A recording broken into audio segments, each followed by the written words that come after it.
Assalamualaikum warahmatullahi wabarakatuh. Halo teman-teman semua, kembali lagi dengan saya dalam sebuah video pembelajaran. Pada kesempatan kali ini kita akan membahas tentang tata kelola sistem pembelajaran pada perguruan tinggi. Sebelum saya memulai pembahasannya, izinkan saya untuk memperkenalkan diri terlebih dahulu. Baik, perkenalkan, nama saya Zamri dengan nomor BP 2011 00024 dari kelas 6 SIA jurusan Sistem Informasi Universitas Metamedia. Video pembelajaran ini saya buat untuk memenuhi ujian tengah semester mata kuliah Tata Kelola Teknologi Informasi. Baik, tanpa memperpanjang kata pembuka, langsung saja kita ke materi pembahasan. Nah, adapun agenda pembahasan materinya yaitu: pertama, pengertian tata kelola teknologi informasi. Kedua, ada tata kelola sistem pembelajaran pada kampus Universitas Metamedia. Kemudian yang ketiga, tata kelola sistem pembelajaran pada kampus Universitas Terbuka. Dan yang terakhir, yaitu perbandingan tata kelola sistem pembelajaran pada kampus Universitas Metamedia dengan Universitas Terbuka. Baik, untuk pembahasan pertama yaitu ada pengertian tata kelola teknologi informasi. Tata kelola teknologi informasi atau IT governance adalah kerangka kerja yang digunakan oleh organisasi untuk mengelola penggunaan teknologi informasi mereka. Hal ini mencakup pengelolaan sumber daya IT, pengembangan sistem dan infrastruktur, manajemen risiko dan pengendalian keamanan informasi. Tujuannya adalah untuk memastikan bahwa teknologi informasi digunakan secara efektif dan efisien untuk mendukung tujuan organisasi. Kemudian pada slide selanjutnya yaitu mengenai tata kelola sistem pembelajaran pada kampus Universitas Metamedia. Yang mana di sini saya mengambil pembahasan pertamanya itu dari cara belajarnya. Nah, pada Universitas Metamedia ini cara belajarnya terdapat 6 cara belajarnya yang akan saya jelaskan satu persatu. Yang pertama yaitu kuliah. Metode pembelajaran ini biasanya digunakan untuk memperkenalkan konsep atau teori dasar dalam bidang teknologi informasi. Dalam kuliah, dosen akan memberikan penjelasan dan diskusi tentang materi yang dipelajari. Kemudian yang kedua itu ada diskusi, yang mana diskusi ini adalah metode pembelajaran yang digunakan untuk membahas masalah atau permasalahan tertentu dalam bidang teknologi informasi. Mahasiswa diharapkan untuk aktif berpartisipasi dalam diskusi untuk memperoleh pemahaman yang lebih dalam tentang materi yang akan dibahas. Kemudian yang ketiga yaitu ada proyek. Metode pembelajaran ini digunakan untuk memberikan pengalaman langsung dalam menyelesaikan proyek yang berkaitan dengan teknologi informasi. Dalam metode ini, mahasiswa akan diberikan tugas untuk mengembangkan sebuah aplikasi atau sistem informasi yang sesuai dengan kebutuhan industri. Kemudian yang keempat itu praktek laboratorium. Metode praktek laboratorium ini, pembelajarannya digunakan untuk memberikan pengalaman langsung dalam menggunakan perangkat lunak atau hardware dalam bidang teknologi informasi. Mahasiswa akan mempraktikkan penggunaan perangkat lunak atau hardware dalam laboratorium komputer. Kemudian yang kelima yaitu studi kasus, yang mana metode pembelajaran ini digunakan untuk mempelajari kasus-kasus nyata dalam industri teknologi informasi. Dalam metode ini, mahasiswa akan diberikan tugas untuk menganalisis kasus nyata dan menemukan solusi yang tepat.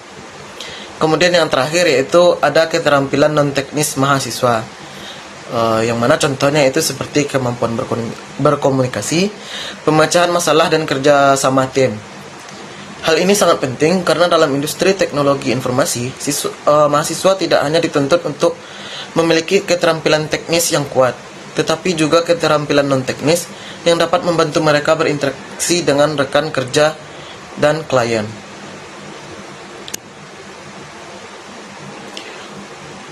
Kemudian yang kedua yaitu sistem kredit semester, yang mana Universitas Metamedia menerapkan sistem kredit semester untuk menilai prestasi akademik mahasiswa. Sistem kredit semester merupakan sistem penilaian yang mengukur prestasi akademik mahasiswa berdasarkan jumlah kredit semester yang berhasil diselesaikan. Dalam sistem kredit semester, setiap mata kuliah memiliki bobot kredit tertentu yang menunjukkan beban akademik yang harus dipenuhi oleh mahasiswa. Setiap semester, mahasiswa akan memilih beberapa mata kuliah yang akan diambil sesuai dengan program studi yang diambil. Kemudian, jumlah kredit yang harus dipenuhi oleh si mahasiswa tersebut setiap semester biasanya berbeda-beda, tergantung pada program studi dan kurikulum yang diikuti. Untuk lulus dari program studi yang diambil, mahasiswa harus menyelesaikan semua mata kuliah yang diambil dan memperoleh jumlah kredit yang telah ditentukan. Selain itu, mahasiswa juga harus memenuhi persyaratan lain yang ditetapkan oleh Universitas Metamedia, seperti memenuhi syarat kelulusan bahasa Inggris dan memperoleh nilai minimal yang telah ditetapkan untuk setiap mata kuliah. Secara keseluruhan, sistem kredit semester di Universitas Metamedia merupakan sistem penilaian yang memungkinkan mahasiswa untuk mengatur jadwal kuliah mereka sendiri dan memperoleh kredit transfer. Namun, mahasiswa tersebut harus memperoleh jumlah kredit yang ditetapkan dan memenuhi persyaratan kelulusan yang telah ditetapkan oleh Universitas Metamedia. Dengan sistem ini, diharapkan mahasiswa tersebut dapat mencapai prestasi akademik yang baik dan siap memasuki dunia kerja setelah lulus dari program studi yang diambil.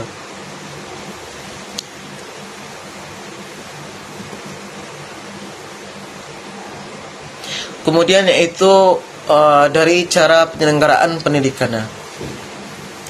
Dalam penyelenggaraan pendidikan, Universitas Metamedia merupakan perguruan tinggi swasta yang berfokus pada bidang teknologi informasi dan komunikasi.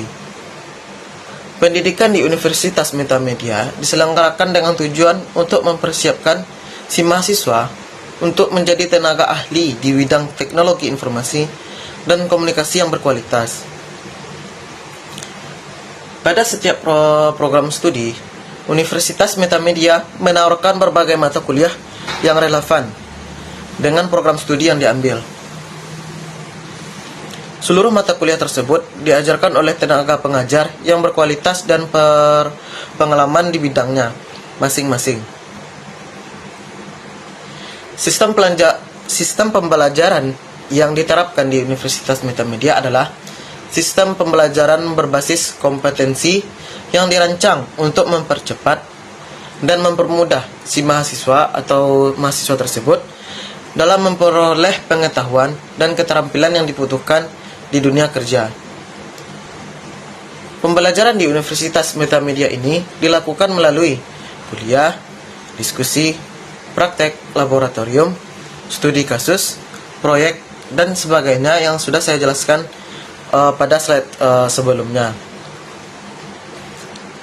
Dalam penyelenggaraan pendidikan juga, Universitas Metamedia menempatkan pengembangan karakter dan kemampuan sosial dalam kemampuan sosial mahasiswa sebagai prioritas penting. Hal ini dilakukan dengan cara memperkenalkan kegiatan-kegiatan di luar kelas seperti kegiatan organisasi mahasiswa, seminar, workshop, dan sebagainya. Sistem pengajaran dan pembelajaran di Universitas Metamedia juga mengacu pada standar nasional pendidikan tinggi yang ditetapkan oleh Kementerian Pendidikan dan Kebudayaan. Selain itu, Universitas Metamedia juga terus melakukan peningkatan kualitas pendidikan melalui berbagai program pengembangan dan pelatihan bagi tenaga pengajar dan mahasiswa. Secara keseluruhan, Universitas Metamedia menyelenggarakan pendidikan dengan fokus pada teknologi informasi dan komunikasi dan mengutamakan pengembangan karakter dan kemampuan sosial dari mahasiswa. Dengan sistem pembelajaran yang berbasis kompetensi dan fasilitas yang lengkap serta modern, diharapkan mahasiswa dapat memperoleh pengetahuan dan keterampilan yang memadai untuk memasuki dunia kerja yang kompetitif.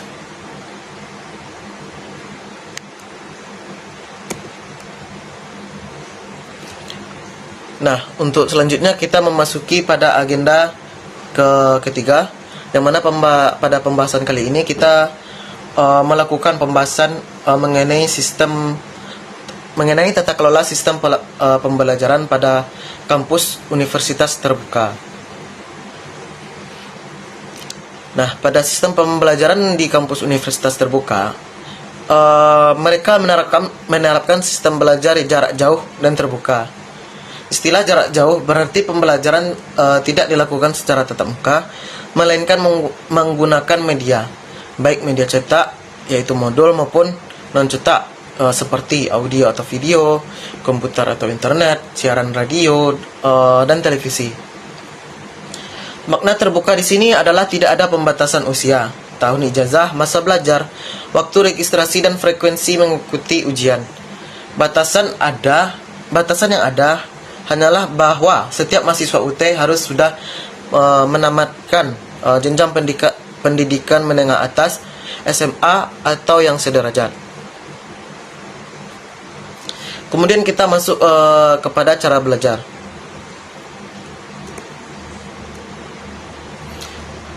Dari cara belajar, kita menerapkan sistem pembelajaran yang dirancang untuk dapat dipelajari secara mandiri.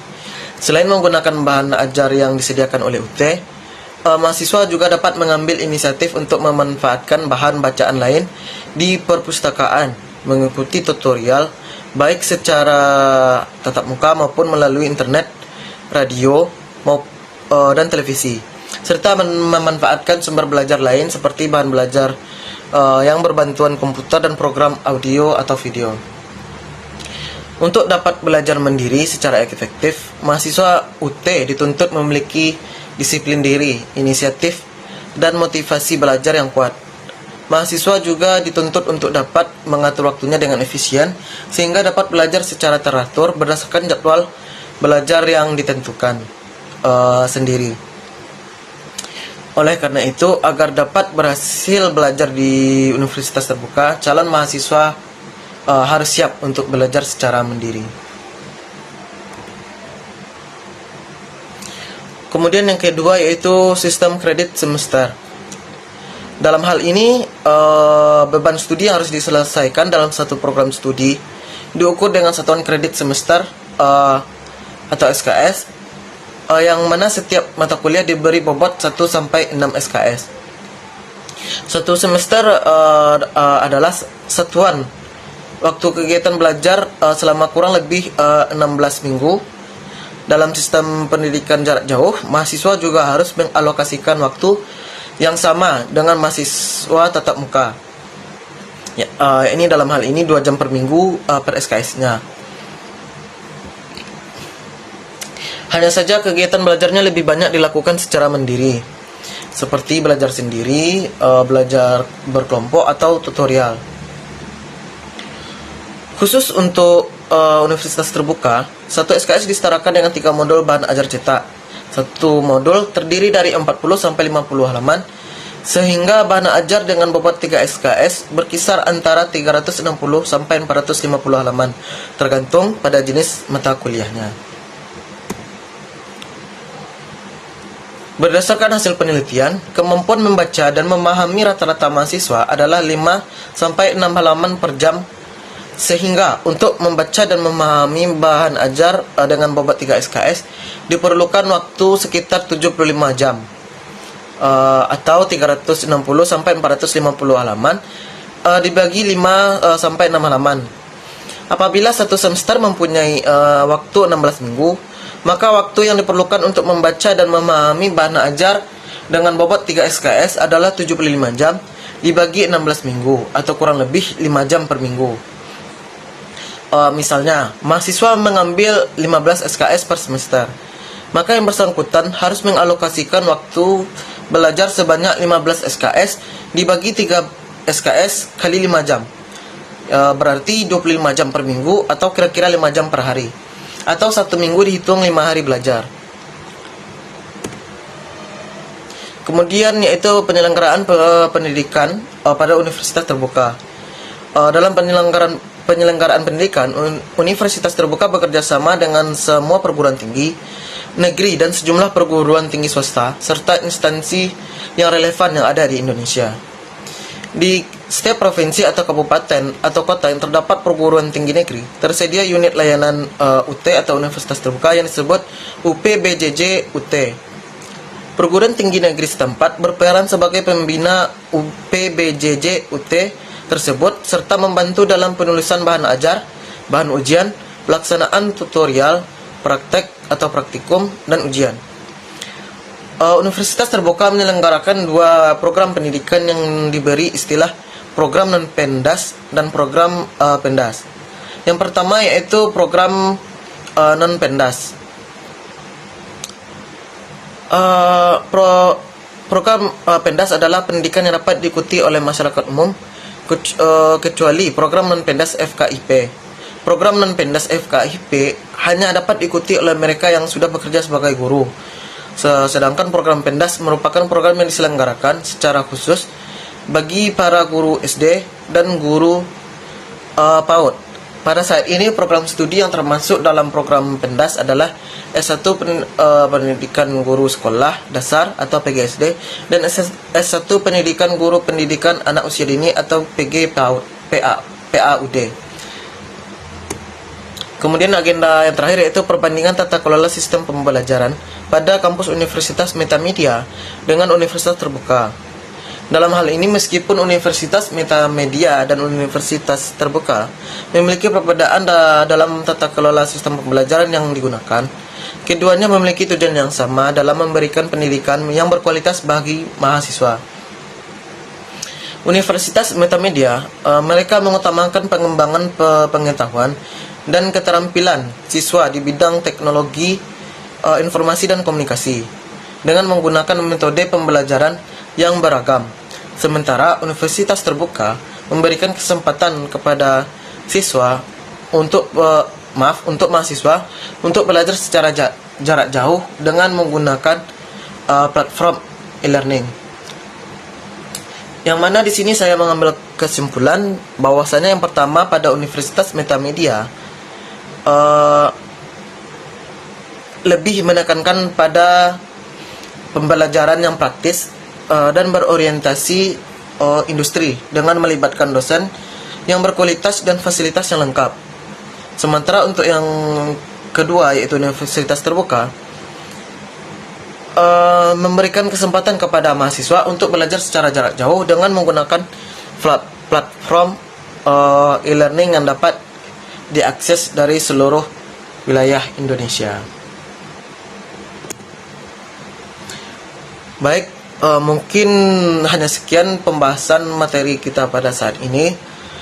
Semoga bagi teman-teman semua pada video pembelajaran kali ini bermanfaat untuk kedepannya.